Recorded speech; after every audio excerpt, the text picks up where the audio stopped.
Hi, my name is Chef Ben Diaz, and today I'm going to show you how to make fried chocolate balls.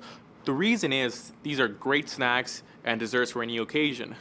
First, we're going to take our store-bought 1 cup of chocolate ganache. Next, take 1 tablespoon of chocolate ganache out with your fingers and gently roll it into a ball in your palms. Repeat this process for the next 4 to 6 products. Finally, place the chocolate balls into the freezer for about 10 minutes to allow them to harden. Next, we're going to take our chocolate balls, which have already been hardened from the freezer, and we're going to bread them in 1 cup of cake flour, 2 each large eggs whisked together, and then finally 1 cup of ground granola. We're going to bread them gently and repeat the process for the remaining product. Next, we're going to take our already battered chocolate balls and stick them in the freezer for about another 10 to 15 minutes to allow them to really harden.